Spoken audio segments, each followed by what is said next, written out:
মঙ্গলবার রাতে রাকেশ সিংকে গ্রেপ্তার করেছিল পুলিশ। বুধবার তোলা হলো আদালতে, আর তাতেই শিয়ালদহ আদালত চত্বরে বাঁধল ধুমধুমার কাণ্ড। দলীয় পতাকা হাতে কার্যত সম্মুখ সমরে অবতীর্ণ হলেন বিজেপি এবং কংগ্রেস সমর্থকরা। উঠল স্লোগান, পাল্টা স্লোগান। মঙ্গলবার রাতেই ট্যাংরা এলাকা থেকে রাকেশ সিংকে গ্রেপ্তার করে পুলিশ। বুধবার দুপুরে শিয়ালদা কোর্টে তোলা হয় রাকেশকে, কিন্তু তাকে নিয়ে পুলিশ আদালত চত্বরে পৌঁছাতেই তুমুল উত্তেজনা ছড়ায়। দলীয় পতাকা হাতে সেখানে জড়ো হয়েছিলেন কংগ্রেসের সমর্থকরা। বিজেপি সমর্থকরা হাজির হন দলীয় পতাকা ছাড়াই। গাড়ির ভিতর থেকে দলীয় সমর্থকদের দেখে দুই হাত তোলেন রাকেশ সিং, আর এরপরই উত্তপ্ত হয়ে ওঠে পরিস্থিতি। বিজেপি তরফে মোদি মোদি স্লোগান তোলা হয়, পাল্টা কংগ্রেসের তরফে তোলা হয় চোর চোর স্লোগান। কংগ্রেস সমর্থকরা একযোগে বলতে থাকেন চোর চোর, ভোট চোর, গদি চোর।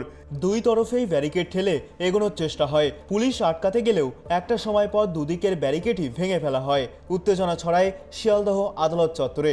এদিন বিজেপি সমর্থকরা দাবি করেন রাকেশ নিজেই আত্মসমর্পণ করেছেন। পুলিশের কাছে আর আমাদের মাননীয়ের কাছে অত ক্ষমতা নেই যে রাকেশ সিংকে আটকে নেবে বেশি দিন অবধি।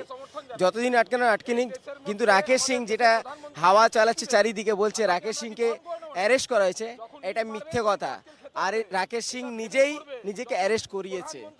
আর যেভাবে ওনার ছেলেকে, ওনার মেয়েকে এবং ওদের কার্যকর্তা বন্ধু বান্ধবদেরকে তুলছিল, ওই জন্য তো নিজেই সমর্থন উনি নিজে দিয়ে দিয়েছে, অ্যারেস্ট দিয়ে দিয়েছে, নিজে সাইলেন্ট দিয়ে দিয়েছে।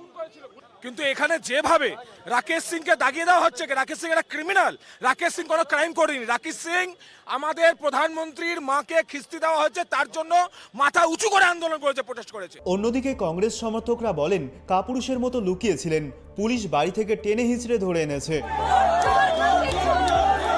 কলকাতার এন্টালিতে প্রদেশ কংগ্রেস অফিসে তাণ্ডব চালানোর 5 দিন পর পুলিশের হাতে ধরা পড়েছেন মূল অভিযুক্ত রাকেশ। এর আগে গ্রেপ্তার হন রাকেশ সিংয়ের ছেলে শিবম সিং। এই নিয়ে ধৃতের সংখ্যা বেড়ে হলো 5। খুনের চেষ্টা, অস্ত্র আইনে রাকেশ সিংয়ের বিরুদ্ধে মামলা রুজু হয়েছে। লালবাজারের সেন্ট্রাল লকআপে রাখা হয় বিজেপি নেতাকে। আদালতে জামিনের আবেদন করেননি রাকেশ সিং। আদালতে পেশ করা হলে রাকেশ সিংকে 8ই সেপ্টেম্বর পর্যন্ত পুলিশ হেফাজতের নির্দেশ দিয়েছে আদালত। রাকেশ সিং আজকে অ্যারেস্ট হয়ে কোর্টে প্রডিউস হয়েছে। ওদের পক্ষ থেকে ওরা সাবমিশন করেছে, ওরা কোর্টকে মিসলিড করার চেষ্টা করেছে এবং 109 বিএনএসের মতো এবং বিভিন্ন এক্সপ্লোশন নিয়ে একটা পার্টি অফিসের ভেতরে আগুন জ্বালিয়েছে। এইসব ওর এগেনস্টে অ্যালিগেশন আছে। আমরা এর স্ট্রং এবং ন্যাশনাল ফ্ল্যাগও ওনারা পুড়িয়েছেন এবং ওনার নেতৃত্বে আরও 40-50 জন মতো ইললিগাল ট্রেসপাসার্স করে পার্টি অফিসে ঢুকেছিলেন। আমরা ওনার বেলের তীব্র প্রতিবাদ করেছি এবং লার্নেড কোর্ট 8-9 পর্যন্ত ওনার পুলিশ কাস্টাডি দিয়েছে। এবং আরেকটা কথা অ্যাড করছি আমার এই অভিজিতের জন্য, সেটা হলো রাকেশ সিং নিজে কনফেস করেছে আমি বেল চাইছি না। রাকেশ সিং বলেছে ওনার ছেলে কোনো মতেই এই অফেন্সের সঙ্গে যুক্ত ছিল না, তাই বলে ওনার ছেলেকে ছেড়ে দেওয়া হয়। এটাই রাকেশ সিং, আর উনি নিজের বেল প্রেয়ার করেন। আপনারা কি বললেন? আমরা এটাই বলেছি যে আমাদের বক্তব্য একটাই ছিল যে রাকেশ সিং একটা নন ক্রিমিনাল।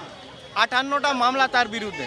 ওনার উকিলরা বলছে একটা সামাজিক ওয়ার্কার হলে সে লাঠি নিয়ে পার্টি অফিসের ভিতরে ঢুকে রাষ্ট্রীয় ঝান্ডা, আমাদের পার্টি ফ্ল্যাগ, আমাদের ফেস্টুন, এইগুলো আমাদের লোকের উপরে মারার, আমাদের পার্টি ওয়ার্কারদের উপরে পেট্রোল পাম্প ফেলে দেওয়া, এইগুলো কিন্তু কোনো সোশ্যাল ওয়ার্কারদের কাজ নয়।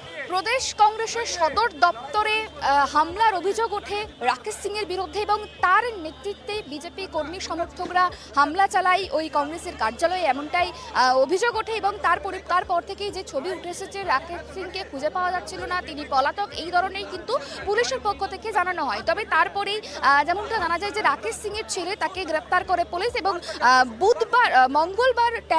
মঙ্গলবার রাতে ট্যাংরা থেকে রাকেশ সিংকে গ্রেপ্তার করে পুলিশ এবং বুধবার তাকে শিয়ালদা কোর্টে প্রডিউস করা হলে সেখানে রাকেশ সিং নিজের হয়ে সওয়াল করেন এবং তিনি জানান যে তার বিরুদ্ধে যে অভিযোগ উঠছে সেই অভিযোগের ভিত্তিতে কোনো রকম তিনি বেল চান না এবং তার যে ছেলেকে গ্রেপ্তার করা হয়েছে তার ছেলেকে যেন বেল দিয়ে দেওয়া হয়। এবং গোটা বিষয়ে শোনার পরেই কিন্তু 8ই সেপ্টেম্বর পর্যন্ত পুলিশ কাস্টাডির নির্দেশ দিয়েছে বিচারক। এবং এই যে গোটা ঘটনা, এই ঘটনার পূর্বে যে ছবি উঠে এসেছিল শিয়ালদা কোর্টে যখন রাকেশ সিংকে আনা হয় তখনই কিন্তু পরিস্থিতি উত্তেজিত হয়ে ওঠে এবং কংগ্রেস এবং বিজেপি কর্মী সমর্থকরা রীতিমতো উত্তেজনা সৃষ্টি করে এবং স্লোগান দিতে থাকে এবং পরিস্থিতি পুলিশি হস্তক্ষেপে নিয়ন্ত্রণে আসে এবং তারপরেই কিন্তু রাকেশ সিংকে আদালতে তোলা হয় এবং সেখানে বিচারক 8ই সেপ্টেম্বর পর্যন্ত পুলিশি হেফাজতের নির্দেশ দিয়েছে রাকেশ সিংকে। তারপরেই মূলত এই বিষয় নিয়ে সরকারি আইনজীবী যেমনটা জানিয়েছে যে রাকেশ সিংয়ের মতো দুষ্কৃতীদের বেল পাওয়া উচিত নয় এবং এই যে গোটা বিষয়, সেই গোটা বিষয় নিয়ে কিন্তু তদন্ত চলবে এমনটাই কিন্তু জানানো হয়েছে। ক্যামেরায় স্বপন রায়ের সঙ্গে সুপর্ণা ঘোষের report, tribe TV Bangla, Kolkata.